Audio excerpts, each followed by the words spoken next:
But it was just emblematic of everything that's been an issue with Simmons for years now, with the fear, the lack of aggression. That's what needs to change from him more than anything else, and I'm not convinced that it will.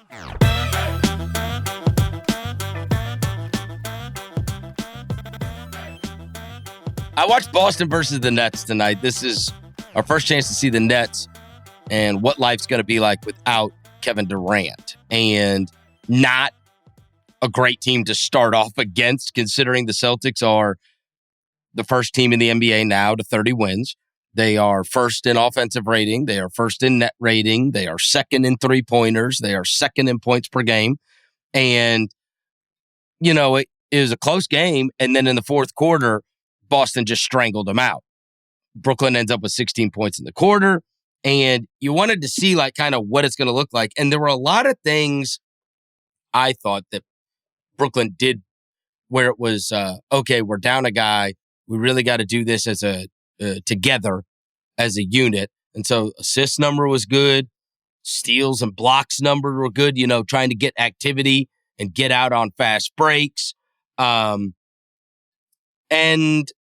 so they did some of that stuff. They got absolutely mutilated on the boards, and that's going to be a problem with Durant out. And then you can't have 9 for 24 from Kyrie Irving. Like, he's going to have to be amazing for them to be able to get wins, especially wins against good teams. TJ Warren, you know, had 20, but it took him 18 shots to do it. And then we get to the big one, which is Simmons. Yep, Ben Simmons. We did call the TJ Warren thing. Like, that was kind of an obvious one. That's right. Yeah, but Ben Simmons, I don't know. 13 assists is great. 9 rebounds is great. They cannot have him going 0 for 3, 0 points. Especially like that play that's going to stick in people's mind from the fourth quarter where he's getting Luke Cornett contesting a layup and he passes out of it. I mean, you got to show some aggression, man. Well, and here's the other thing. Because of their just ridiculous lack of size, girth, to be able to, you know, rebound. And Durant, not only do they lose Durant, they lose a Durant that was playing like 40 minutes every night throughout the season and had only missed, I think, 1 game this season. You know, they need him to grab those 9 rebounds, and they need him out there with Claxton, but you got a problem on your hands when it comes to this. And I saw John Schumann put this in his notebook this week, and I thought it was I thought it was super interesting. He had this stat that said Claxton has had a terrific season and leads the league in field goal percentage, but has made exactly 1 shot from outside the paint. Can you believe that? Yeah. That was shocking to me. Lack of spacing, which is funny because with Claxton, he was shooting threes. Granted, it was a low 3-point percentage back in college, you know, and when he first got into the NBA, the Nets tried that out and it just never developed for him. All right, so continuing, Simmons has shot a career-high 59% from the field. Yeah, with everything at the rim. How many shots do you think he's made outside of the paint? I told you Claxton's got 1. 0. 2. 2? Oh, okay. Was his foot like just outside the paint, maybe? I don't know. I got to go back and watch him. Yeah. I'm trusting John Schumann here. Yeah. It says, in today's NBA, it's tough to play 2 guys who can't shoot from the perimeter unless you have Kevin Durant and Kyrie Irving, who don't need a lot of space to score, which is absolutely true. Which is a tough problem to have. That's the challenge. You need them defensively. Yeah. You, like Ben Simmons. And rebounding. Ben Simmons and Royce O'Neal did a solid job on Tatum tonight. And so you need them on one end of the floor, but you also need Ben Simmons to, despite Nick Claxton not spacing, still be an impact player on offense. And they had him screen more often tonight. You know, according to Second Spectrum, he set 14 on-ball screens. You know, that ties a high since back in November, you know, in a game against the Grizzlies when he had 22. So he's had 14 once since then. So he hasn't been screening nearly as much as he did early in the season. Maybe we'll see more of that with Kyrie Irving.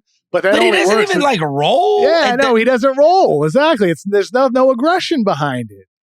he screens and he kind of, dilly-dallies around. He doesn't move. He doesn't roll hard. Well, he does, weirdly, create great shots for other guys, and that was one of the things he did bring to the table. The 13 assists is a great number. Yeah, I mean, he had some great passes in transition, ripping down defensive boards, pushing the pace. When Ben Simmons has the ball in transition, if you run, he'll reward you. That's where Ben Simmons is at his best. The issue is with him in the half court. It always has been in Philadelphia. It still is the concern now with Brooklyn, unless KD and Kyrie are on the floor just drilling over 50% of their shots from the perimeter. So with Simmons right now, he's still going to excel in dribble handoffs. But if they got to find a way just to get him going in those pick and rolls, if they're going to have him screening for Irving more, which he did tonight against Boston, he needs to show his athleticism on those rolls to the basket. And whether it's in that situation or it's a cut to the rim, dude, you gotta be going hard at the rim. You can't be nervous about getting fouled. If you get fouled, so be it. But Simmons has always been an efficient scorer around the basket. And if he gets fouled, whatever, man. You might clank both free throws off the rim. You might, but whatever. You have to be an aggressive, athletic scorer around the basket like you have in the past. That shot in the fourth quarter against Cornette when he passed out of it and they turned it over, that was a lot like the one that kind of ran him out of town in Philadelphia when he has an open layup underneath the basket. That one was a more open layup against Atlanta in the playoffs. The Cornette was there, but it was just emblematic of everything that's been an issue with Simmons for years now, with the fear, the lack of aggression. That's what needs to change from him more than anything else, and I'm not convinced that it will.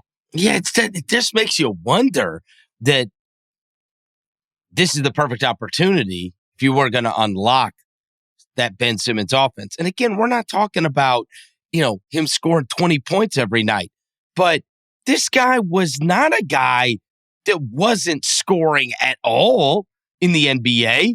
This guy, he plays like PJ Tucker now. He obviously does more. 6 shots per game. 6 shots per game. Just doesn't. His career average is 11, so nearly half. And you wonder if if we're done seeing him shoot the ball. But, maybe, he shoot the ball, jump shots, yeah, he should be done until he switches shooting hands and tries to work that out to see if it helps him. And it might not. But I remember back in the day, he, like a lot of guys that had trouble shooting, whether it was Westbrook or whether it was John Wall, or, he took him. What they did was guys would back off of them. Yeah, but the thing is, Chris, he shot those at 33%. It was never an efficient shot. No. Hold on.